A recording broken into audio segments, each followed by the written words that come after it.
નમસ્કાર ખેડૂત મિત્રો, હું છું તમારો મિત્ર સંજય ગોયલ। આજના વિડીયોની અંદર આપણે વાત કરવાના છીએ ટેકાના ભાવની ઓનલાઈન અરજી વિશે।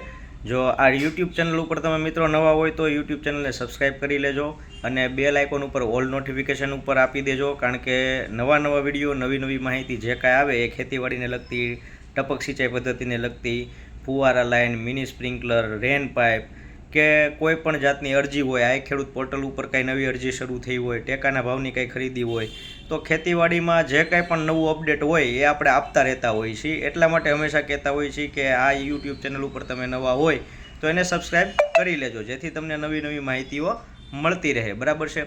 તો વાત કરીએ, આજે ટેકાના ભાવે ઓનલાઈનની અરજી શરૂ થવાની છે, બરાબર છે। તો એ તારીખ 1/9/2025 થી 15/9/2025, ખાસ આ તારીખ તમે નોંધી લેજો, બરાબર છે। આવનારા દિવસોની અંદર તારીખ 1/9/2025 થી 15/9/2025 સુધી ટેકાના ભાવે ખરીદી શરૂ થવાની છે। એનું ઓનલાઈન અરજી જે આપણે કરવાની છે એ ઈ સમૃદ્ધિ પોર્ટલ ઉપર આપણે કરવાની છે અને 1/9/2025 થી 15/9/2025 સુધીમાં તમારે કરવાની છે એ અરજી ઓનલાઈન, બરાબર છે। જેની અંદર કયા પાકોના ખરીદી થવાની છે, ટેકાના ભાવે સરકાર કરવાની છે એની વાત કરીએ તો મગફળીની ખરીદી કરવાની છે સરકાર। તો મગફળી જે છે એમાં મગફળીના ટેકાના ભાવે ખરીદી એ 1452 રૂપિયા પ્રતિ મણ કરવાની છે, બરાબર છે। ત્યારબાદ વાત કરી સોયાબીનની, તો સોયાબીનના ટેકાના ભાવે ખરીદી 1065 રૂપિયા પ્રતિ મણ કરવાની છે। મગની ટેકાના ભાવે જે ખરીદી થવાની છે એ 1753 રૂપિયા પ્રતિ મણ મગની ખરીદી કરવાના છે અને અડદના જે ટેકાના ભાવની ખરીદીની વાત કરીએ તો એ 1560 રૂપિયા પ્રતિ મણ અડદ ખરીદવામાં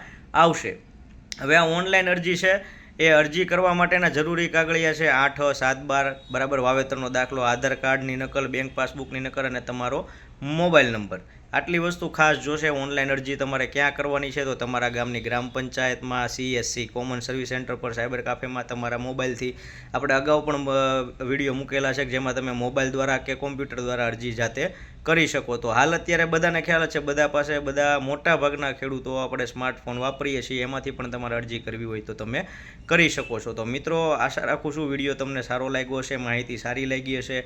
વધુ માહિતી માટે તમને આમાં કંઈ પણ શંકા કે એવું લાગતું હોય તો તમે આમાં ખાસ તમારા ગ્રામ સેવકનો સંપર્ક કરવો, બરાબર છે। એ તમને વધુ વ્યવસ્થિત માહિતી વિગતમાં આપી શકશે અને વિડીયો સારો લાગ્યો હોય તો લાઇક કરજો, વધુ ખેડૂતને મળે અને માહિતી પહોંચે એ માટે આ વિડીયોને વધુમાં વધુ શેર કરજો અને અમારી યુટ્યુબ ચેનલ સબસ્ક્રાઈબ કરજો। આભાર, અસ્તુ, જય જવાન, જય કિસાન।